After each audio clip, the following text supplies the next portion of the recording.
Hey, it's Justin Popovich here. Today I want to share with you something I just accomplished. I just finished a really huge challenge, well, at least for me, where over the course of 100 days, I did 100 brand new pieces of motivational or mindset based content. And the whole idea was to update my personal development blog, igniteyouressence.com, every single day for 100 days with new content. And I didn't want it to be just sort of a half-assed effort. Each and every day, I wanted a solid piece of advice or some kind of personal development or motivational style tip for my audience, because I really want this content to kind of preserve and go forward and be something that I can use to market myself and books that I release and anything else that I do in my business and anything else that I plan to do in the future. Who knows where this could lead? This kind of content can really go on forever. It's very evergreen style stuff. But really, it was more than just about creating content or building a brand. This was a personal challenge. And it was something that I wanted to deliberately create in my life to see, what could I do here? What is my true potential if I really push myself and do something that's way outside of my comfort zone, really? I'm a pretty busy guy, and committing to doing 100 straight days of content when it's not always related to the kind of work that I do was a pretty big undertaking. But again, there was a lot of meaning for me here, and there are a lot of potential future ways that I can use this content as well. So for me, this was a really big challenge, and it's something that I had wanted to do for a while. So I just want to walk you through sort of, now that I'm done. I just finished day 100 was January 2nd.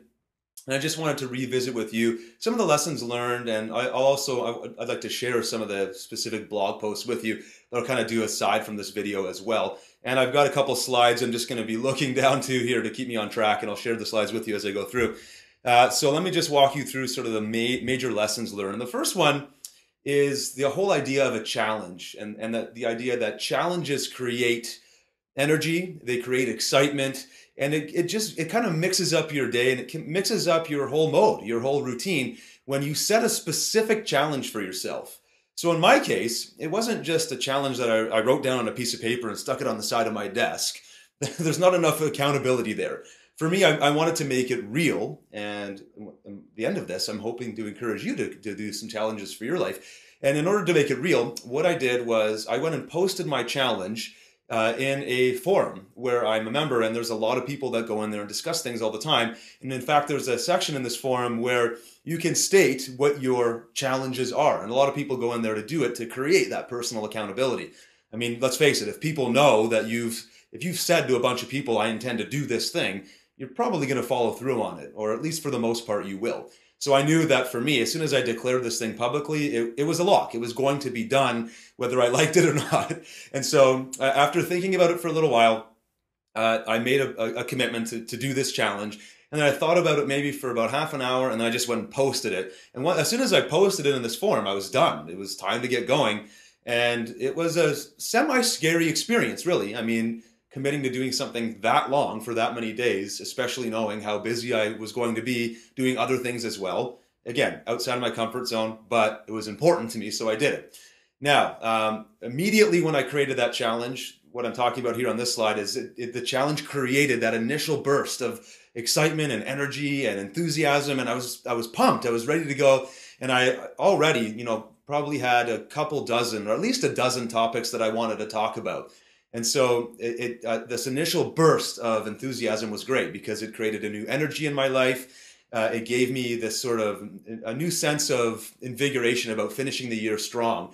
And that was cool. Now, I should mention that didn't last. I'm going to get into this in my next point is, anytime you initially get excited about something, that never ever lasts. And if you're a new entrepreneur, specifically, you might be really excited about your business in the first month or 2 months or 6 months or maybe even year, but there's going to be a point somewhere along the way where the enthusiasm dies down and you're going to have to gut it out and you're going to have to stick with this thing that you've decided to do, and it's not all fun and games. But I don't want to go there just yet. I just want to kind of reinforce this point that anytime you create a challenge for yourself, you are deliberately creating a sense of motivation, a sense of purpose in your life. And that's a very, very good thing, especially this time of year. I'm shooting this video at the beginning of 2014, and it's a great time of year for people to set resolutions and get new things going, both in your personal life and in your business.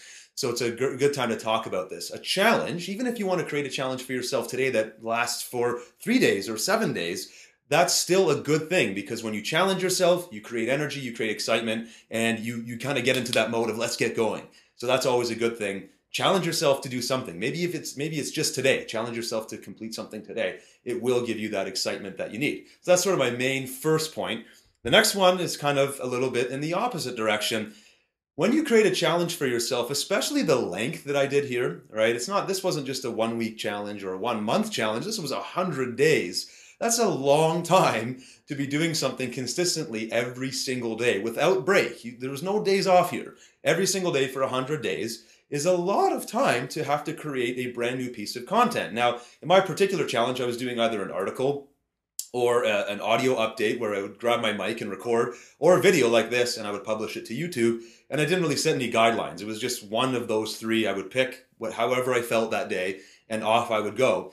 But it wasn't just a rote routine. I just didn't want to, bang out a piece of content and just leave it. I wanted it to be good. I wanted it to be meaningful, something that had purpose and a meaning for me, and that I was literally sharing as something that I would share with, a client or somebody important in my life. I wanted it to be good advice based on real principles in my life. So it required a lot of energy. Now, this point that I'm talking about right now on the slide, delivering even when you don't feel like it, or in my case, delivering when I did not feel like it, was key, because there were a lot of times during this 100-day journey where I did not feel like doing that blog post or that particular update. Some specific events, just to kind of let you know behind the scenes, on a day of a launch where we're doing a PLR product, for example, there's a lot of stuff going on launch day.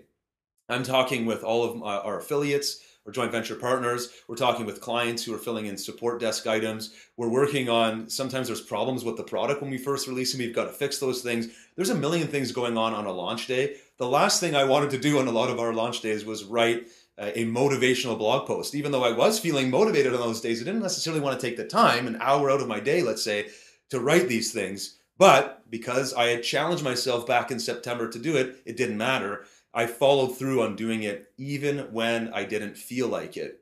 And to me, this is something that training myself to do this was huge, because success in business, success in life, whether it's, health and fitness or anything else, you're going to have to do things when you don't feel like doing them a lot of the time. And if you can train yourself to just go ahead and do those things anyway, because it's actions you need to take to get a result that you've intended to create. If you go by feel, if you say, I don't feel like doing it today, and you listen to that voice in your head, you're not going to accomplish the things that you want over the long run. So why not train yourself to act in spite of feeling crappy about it or not feeling like doing it at all? Train yourself to do it anyways. And that's a huge thing that this challenge did for me. I would say there were at least, I'm just ballparking it here, but at least 30 of the 100 days that I had to update, I was not in the mood. I was not motivated at the time, but I had to create that motivation. I had to create that space in my mindset that I had to write or speak or deliver a video from a place of delivering good content. So I had to literally teach myself how to feel like it in the moment, even though in my general day, I just didn't feel like doing it that day. Well, I had to break myself out of that pattern, and I delivered. And that was a huge lesson for me. That's a huge takeaway, is to do things even if I don't feel like it, because the result is more important than how I may feel in that moment or that hour. Even if I'm having a bad day, that's all right. I can train myself to snap out of it. So that's a huge lesson learned. I hope you take that one along with you as well. The next one, skill is developed through repetition. Now, this particular challenge was creating motivational based content, stuff talking about mindset and how we think and how we create our own motivation, or just personal development tips in general. This is not a new topic for me. This is something I've been writing about and speaking about for a number of years now. And I created this challenge to just take my skill level that much further. And I knew just through principle, just by understanding that the more I kind of beat away at this craft and get better and better at this and practice and put hours into this thing that's important to me, the more my skill level will go up. And the higher my skill level goes up, the more I kind of master the topic and the more I get more creative with using that skill. And part of this challenge came from reading a book called Mastery by Robert Greene. I'm definitely going to recommend that you pick up that book and read it a couple of times at least. But in that book, he talks about, it's basically about how successful people throughout history who have become masters at their craft, how they got to that level. And he kind of dispels the myth of that, you know, a lot of people think that it's just natural born talent that you see these successful people throughout history making these great achievements and accomplishments in their lives. And it's not the case at all. For the most part, they picked a passion, they picked something that they wanted to dedicate themselves to, and then they just did it over and over and over and over again until they became one with that craft or that skill. And that's exactly what my intention was with this, was to keep pounding away on this thing that I wanted to become better at. So speaking about or writing about motivational or mindset-based topics to the point where it becomes a natural feel for you. It just becomes part of who you are. And then you can sort of start taking more of an artistic approach with it, because you don't have to consciously think about the things that you've mastered, that you're thinking about or talking about here. They're part of who you are, and you can become really creative, create really good content, write books, create presentations or motivational videos in my case, or whatever, without necessarily having to think through it all that much. It's really just part of who I am. And there's a real joy in becoming a master at your craft, so that you can inject your own creativity and really create something that people haven't seen before. That only happens after you've really spent a lot of time on your topic. So I don't know, let's say you want to master the topic of health and fitness, or a specific niche inside of that. You want to be, you know, the best, the person who's known for how to develop strength, right? Well, you need to probably become very strong by going to the gym and learning all the techniques. You probably also want to study all the different strength training programs, all the different philosophies, the kinesiology behind it, the nutrition behind it. And the more you do that, the more you become in tune with that very particular topic, the more of an expert or a master you become on it, and the better you're going to be at delivering that content, and speaking about that content, and just naturally you're going to attract the excellence that you want. And by becoming excellent at it, you can turn it into a business, you can make money from it, you can... All right, my camera cut out there, so I'm going back, I'm just doing a cut live here. But my general point here with the whole skill thing is, once you've developed excellence at a deep level, then you'll naturally command an audience, command respect. You can monetize it, you can make money with it. But what's the price you're willing to pay to become somebody who's that good at your topic? And doing a challenge like this, at least 100 days, and probably a lot longer, will get you on that path. Next, there is always a new angle or a new idea. And I had to really kind of challenge my own beliefs here, because when I first set the challenge, part of the reason I held back and didn't, you know, dive right in and set it as a challenge immediately, I had to kind of think about it for half a day there before I really committed to it, was part of me believed, or had doubts, I guess I should say, that was it even possible to come up with 100 topics to speak about or write about? I mean, am I going to tap it out and just kind of repeat myself? And I quickly realized as I started going through this challenge that there's always a new angle, there's always a new idea, there's always something happening in your life, a story that you can relate to a particular lesson, and there's a different angle, there's a different spin on it, and people want to hear, maybe it's the same underlying lesson, but they want to hear different angles. They want to hear permutations of the story so they can see different angles of it and learn and communicate with you in a different way. So if I go through my 100-day challenge, which I'm going to do at some point, and look at all the different topics I covered and all the different ideas that I shared, I'm sure there's probably going to be a group of, let's say, 10 or 15 basic topics that I kept coming back to, but I just talked about it from a different angle, or a different life experience, or a different story that I read through and got inspired. But the key is that each piece of content can still stand on its own. It's still a valuable piece of content to the reader, to the consumer of that content. Even though the lesson may be the same, the story's different, the delivery is different, and it's going to connect with that consumer or that reader in a different way. And it's going to connect with me as the creator of the content in a different way. So that's really cool. This whole idea of there's never enough ideas, or you're going to run out of content, it's crap. It doesn't exist. I could have kept going, and I intend on keeping going with this challenge. Although maybe not a formal challenge where I'm doing it every single day. There's lots more I want to talk about in the whole idea of motivation and mindset. Finally, I have developed, and you will too as you start doing challenges for yourself, lifelong assets in the form of content and personal skill.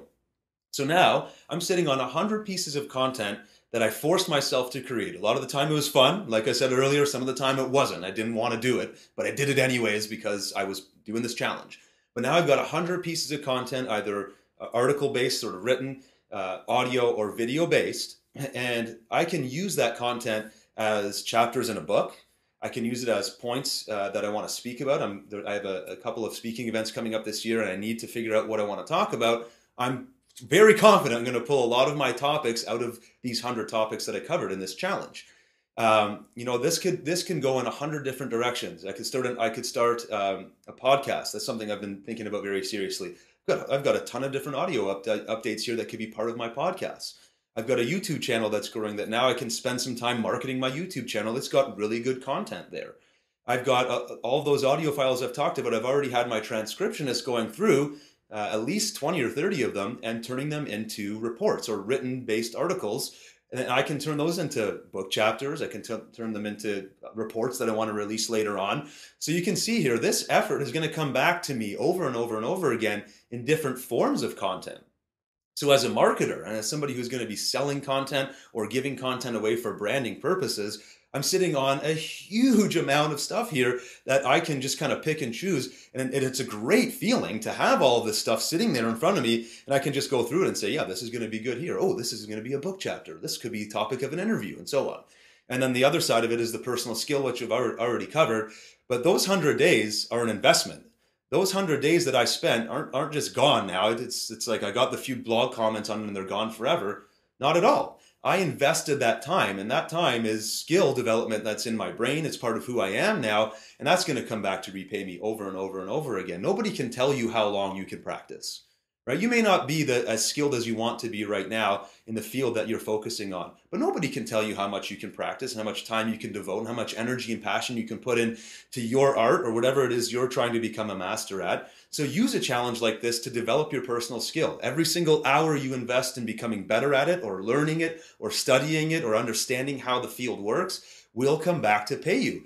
And the more you do it, the more the accumulation effect kicks in and eventually you become a master at it so that you can just sort of creatively work with your knowledge and become somebody who's recognized on the topic, which again, that's where the money comes in. That's where the audience and the following comes in. Nobody can stop you at that point. So I hope this little rant here really gives you some inspiration, gives you an idea of how challenges can really work. Maybe after you watch this, you set yourself a 1-day challenge, a 7-day challenge, 30-day, 100-day, 1 year. I don't know. I don't know what it is for you. I know for me, I'm just going to sit down after I do this video and think about my next challenge, both in my business life and in my personal life. I could use this in my fitness world. I could use this in my family world in terms of spending time with my kids and setting activities and things that we want to do. I can challenge myself to be better in all these different areas and measure it using a challenge like this. So I hope you like it. I'd love to hear your comments, maybe challenges that you've been working on for yourself. I'd love to hear from you as well. Thanks very much for watching. We'll talk soon.